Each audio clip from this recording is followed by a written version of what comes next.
Assalamualaikum warahmatullahi wabarakatuh. Kami dari kelompok 6 akan memaparkan hasil diskusi kami yang berjudul Ketimpangan Kredit Perbankan, Tinjauan Etika Akuntansi, dan Nilai Pancasila dalam Kasus Ritex sebagai bagian dari mata kuliah Pancasila. Kelompok kami terdiri dari yang pertama, Nur Ramadan Azizun Hakim dengan NIM B200230079, 2 Faizal Dwi Anugrah dengan NIM B200230101, saya sendiri Muhammad Latif Fazlullah Liansah dengan NIM B200230102, dan Gading Farelio dengan NIM B200230110. Dalam video ini, kami akan membahas secara singkat namun komprehensif mengenai kasus korupsi kredit Ritex, ketimpangan dalam penyaluran kredit, serta relevansinya dalam perspektif etika akuntansi dan nilai-nilai luhur Pancasila. Identifikasi awal. Yang pertama ada identifikasi masalah.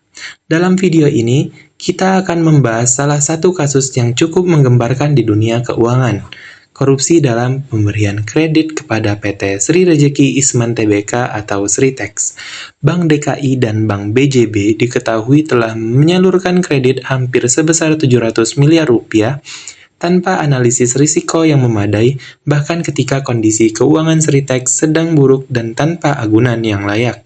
Akibatnya, negara menanggung kerugian sebesar 692,98 miliar rupiah.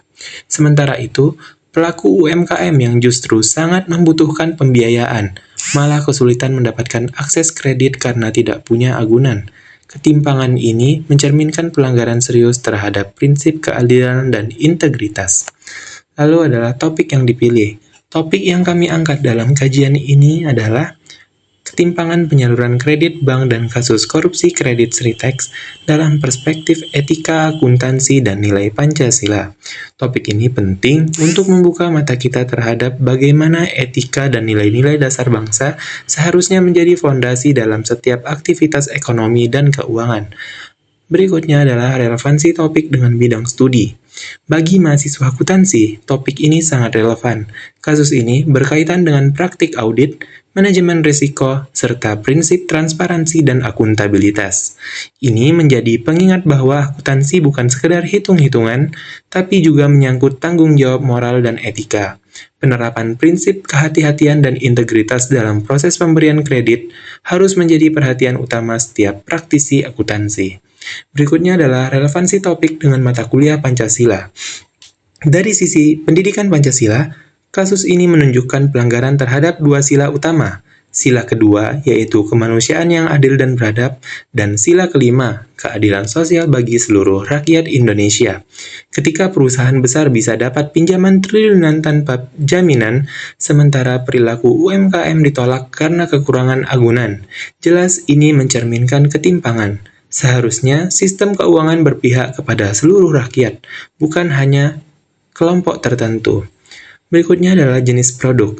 Sebagai bentuk edukasi, kami membuat infografis yang memuat ringkasan kasus, dampaknya terhadap keuangan negara dan UMKM, pelanggaran terhadap nilai-nilai Pancasila, serta ajakan kepada masyarakat untuk membangun kesadaran kolektif akan pentingnya integritas dan keadilan dalam sistem keuangan.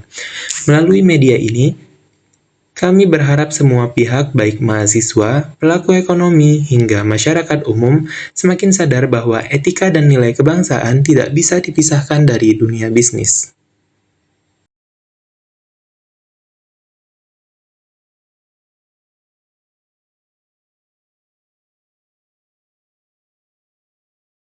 Berdasarkan identifikasi awal, perlu adanya referensi untuk mendukung terciptanya produk akhir yang diinginkan. Kami memiliki 3 sumber utama sebagai pendukung, di antaranya media online, peraturan perundang-undangan, dan pedoman etika profesi akuntansi. Sumber pertama adalah sumber media online.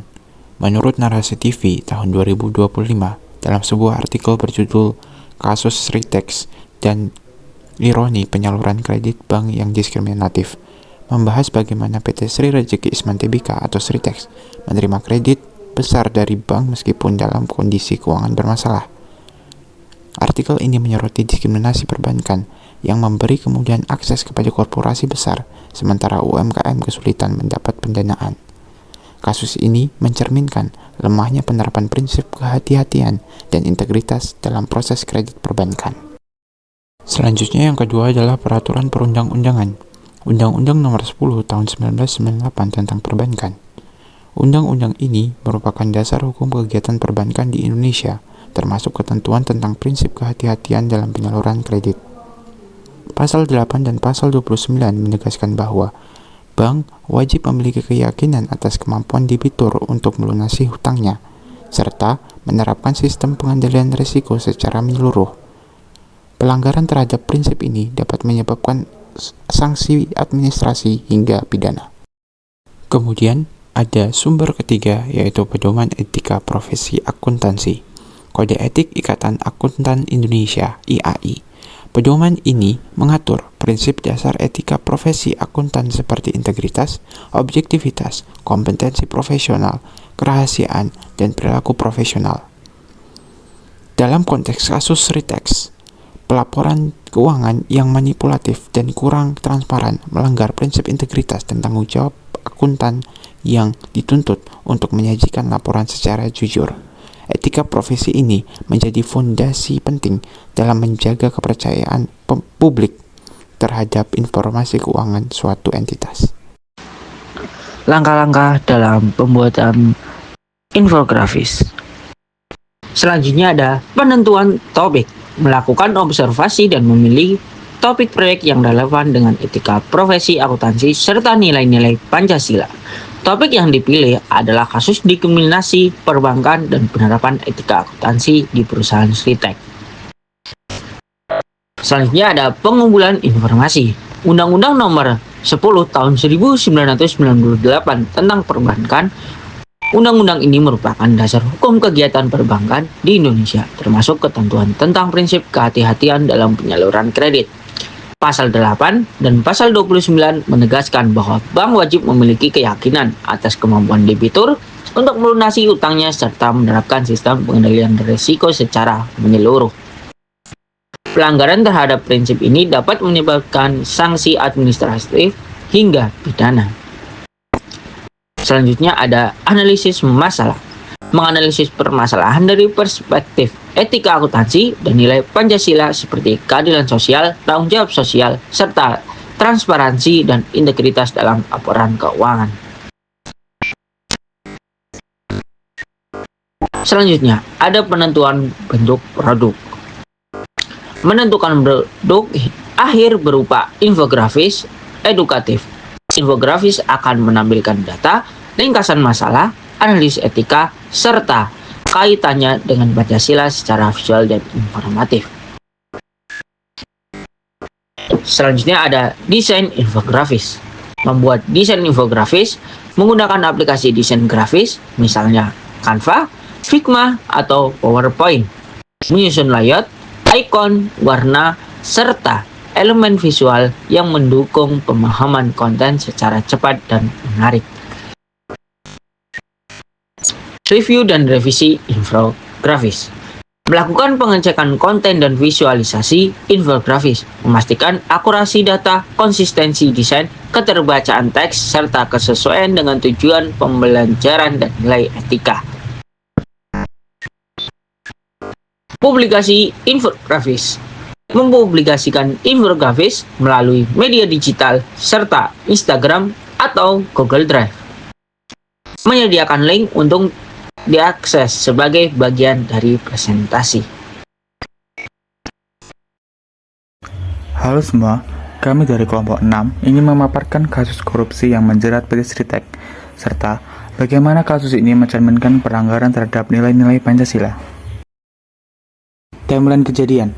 Tahun 2020, Sritex mulai mengajukan restrukturasi pinjaman akibat dampak pandemi. Sejak 2020 hingga 2023, laporan keuangan perusahaan menunjukkan penurunan tajam, beban usaha meningkat, dan juga aset menyusut. Di semester 1 tahun 2024, total hutang mencapai 1,6 miliar dolar Amerika Serikat dan beban perusahaan melonjak tajam. Pada Maret 2025, Pengadilan Niaga resmi menyatakan PT Sritex pilot. Lalu, Pada Mei 2025, Kejaksaan Agung menetapkan 3 tokoh utama sebagai tersangka korupsi dengan total dugaan kerugian negara mencapai 692,988 miliar. Tokoh utama yang terlibat. Yang pertama ada Iwan S. Lukminto sebagai Direktur Utama Sritek dari 2005 sampai 2022. Yang kedua ada Zainuddin Mapa sebagai Direktur Bank DKI tahun 2020. Dan terakhir ada Diki Syahbandinata dari Divisi Komersial Bank BJB tahun 2020. Dari sisi akuntansi, terdapat beberapa kejanggalan seperti 1. Laporan keuangan tidak transparan, manipulasi laba rugi, kerugian tidak dicatat sesuai dengan prinsip kehati-hatian. 2. Liabilitas versus aset. Pada semester 1 tahun 2024, liabilitas mencapai 24,8 triliun, sedangkan aset hanya 9,67 triliun dan rasio utang sangatlah tinggi. Yang ketiga ada good concern governance tidak diterapkan, terdapat indikasi fraud, konflik kepentingan, dan ketiadaan transparansi. Yang keempat, going concern tidak ada pengungkapan risiko keberangkutan di laporan keuangan sebelum 2024. Yang terakhir, audit tidak mengungkapkan ketidakwajaran secara signifikan lebih awal. Kaitan dengan Pancasila, kasus ini jelas menunjukkan pelanggaran terhadap nilai-nilai Pancasila, yaitu sila pertama, ketuhanan yang Maha Esa. Tindakan korupsi bertentangan dengan nilai moral dan etika agama. Sila kedua, kemanusiaan yang adil dan beradab. PHK massal akibat kebangkrutan adalah tindakan yang tidak manusiawi. Sila ketiga, persatuan Indonesia. Ketimpangan dan korupsi melemahkan kepercayaan publik dan memecah keutuhan sosial. Sila keempat, kerakyatan yang dipimpin oleh hikmat kebijaksanaan. Pengambilan keputusan yang tidak transparan menunjukkan hilangnya musyawarah. Dan sila kelima, keadilan sosial bagi seluruh rakyat Indonesia. Uang rakyat dan perbankan dikorbankan demi kepentingan elit tanpa memperhatikan keadilan sosial.